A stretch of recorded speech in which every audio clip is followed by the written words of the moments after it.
All right, guys, who is ready for some foreplay? The hottest gaming podcast coming at you is Foreplay Gaming. I'm here with Co Reed.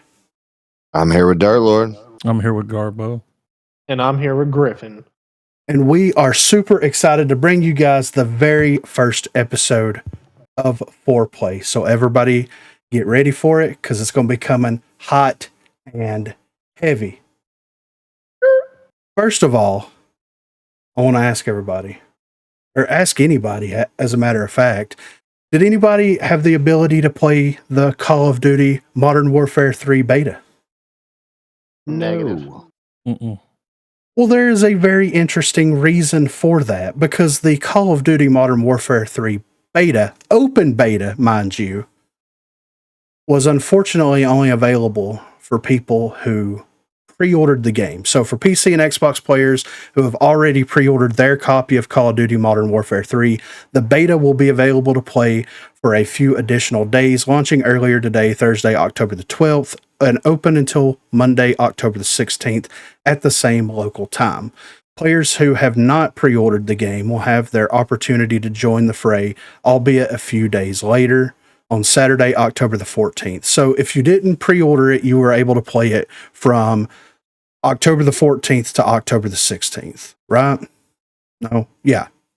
So Saturday to Monday. Monday is a work day for most people, right? I guess it's good on Saturday, but unfortunately the download was very large. So after you spend half the day downloading it and getting it ready to play, you're only going to get to play like one night and part like Sunday. You're going to get to play it for like maybe 12 hours at that point, right? So on the heels of this, we do have reviews here from Modern Warzone, of course, posted this over on Twitter. So IGN has given the Modern Warfare 3 campaign a score of 4 out of 10. That's the lowest score IGN has ever given a COD campaign. Here's the campaign scores for the new era, quote unquote, of Call of Duty from IGN. So 2019 got an 8.2, Black Ops Cold War got a 7, Vanguard got a 7, Modern Warfare 2 got a 6, and Modern Warfare 3 got a 4 out of 10. So with that being said, open beta, it's technically open, but not really. Garbo. Yeah.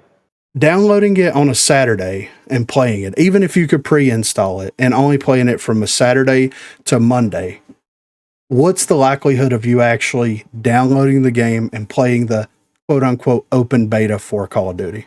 I mean, it's already came and gone. We know the answer. But if a franchise decides to do this in the future, what are you going to do? Well, if it was like Modern Warfare 3, because that's the one we're talking about, right? It's Modern Warfare 3. Yeah.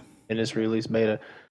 I know I would have if I knew more about it and I knew the time and everything. Just only because I would love to try it out, like all the iconic maps, like Estate and all of those like amazing maps. But every one of them like that, it would have been vague. That would have been the only one. Right.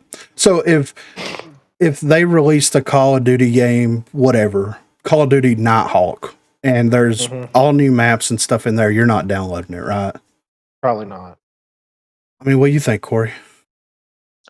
I don't know, man. I've kind of been weird with Call of Duty for a while because with 2, they changed a lot of core features, and with Warzone 2, they changed the loot system and stuff, and it just didn't feel right. And it feels like all the press and stuff for this game has been like, hey, remember those features we removed? Well, we put them back. Hey, remember all these member berry maps? We put them back too. And that's it's really what people just liked. Yeah, but like, are we just going to keep playing the same game for the next 40 years? No. But that's what it feels like. It feels like we just keep releasing the same game with better graphics. Yeah. So with I'm kind of over it. Right. So with the addition of all of the older maps in the multiplayer for Modern Warfare 3, Dirt, does that make you want to play this game, period? The multiplayer, of course, not Warzone. No. Are you going to drop $70 on this piece? No. I mean, If you didn't have to drop 70, maybe. So what would be a Why can't they just reasonable? include it. I'll Yeah. get your battle pass, and you know, So what I would? think it would be it's recycled shit anyway. So Yeah. it'd be smart for them just to release everything separately. Have the campaign you could buy for $30. Have the multiplayer you could buy for $30. Warzone's free anyway. They're still making their $60 nut when people buy both those things. Exactly. And But- speaking to that point here real quick, you know, it got rated a 4 out of 10 on IGN, and this is what the write-up had to say. Underbaked, rehashed, and cobbled together from multiplayer parts. Modern Warfare 3 single-player campaign is everything a Call of Duty story mode shouldn't be. So with that being said, and that kind of review, which is almost to be expected, seeing as how I'm pretty sure they announced that, like, we're not going to do yearly updates anymore. We're going to have a 2 to 3 year lifespan per game, and we're going to focus on the quality of those games. Yet, as soon as they announce it, they go back on it and release a new version of it. It sounds like the team was rushed whenever they were trying to put this campaign together, right? So, who's going to drop $70 on some classic maps when I'm sure those servers still work for those games? And then on top of that, they're going to release a half-ass campaign, and then the battle royale is going to be free for everybody. So what's the point? I don't know. I don't get it. Yeah. I don't get the obsession with it anymore. I mean, I don't know. when was the last one that you really cared about? Like, not talking about Warzone, like actual COD installment. Like, what was the last one that you actually gave a shit about and played? I enjoyed Vanguard. I enjoyed the multiplayer of Vanguard, but before that, I would say fucking Black Ops 2. yep. Yeah, I would say Black Ops 2. Maybe Black Ops 3. Maybe. Black Ops 3 was still kind of iffy with me. Yeah. And then they moved into that like Halo jump COD, and I was like, I don't know. Oh, you talking about Advance? Yeah, that was stupid. Yeah. Hated it. I think that COD and everybody involved in COD Activision, they're banking so much on nostalgia, and then because it's been around for 20 years at this point, I think next year will be the 20-year mark, or maybe this year's the 20-year mark of Call of Duty as a whole. And we've gone through so many ups and downs, but like that's a good longevity for any game franchise, especially something that you're releasing yearly installments of. So when is the consumer base for that going to get so burnt out on it? I want to say it already is, but they I think keep it's making their happening. sales. Yep. They keep buying it. They didn't make the money that they spent. No, not like they used to. Yeah. But then you still have streamers that support it and push it forward, so people want to play it because of that. Well, they have a good setup with that because, you know, now streamers are kind of like the advertisements that we used to get on TV. You know, whenever a new COD was dropping, there would be advertisements on every channel specifically targeted towards younger audiences, of course. So like Cartoon Network, Nickelodeon, things like that got a ton of traction with these Call of Duty advertisements. Now they're pushing the streamer market, which makes sense from a business standpoint. But whenever your streamers are turning their back on you, then where do you have left to go after that? Not nowhere really, Yeah. because they turned on their own streamers, and then it just happened.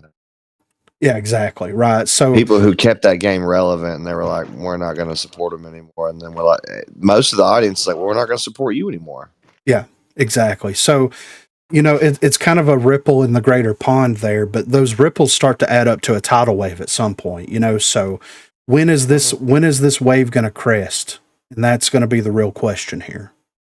I mean, it's kind of already has. Like, they're redoing games at this point. You know what I mean? Like, that we've been on this whole redoing the whole Modern Warfare, you know, and for how long?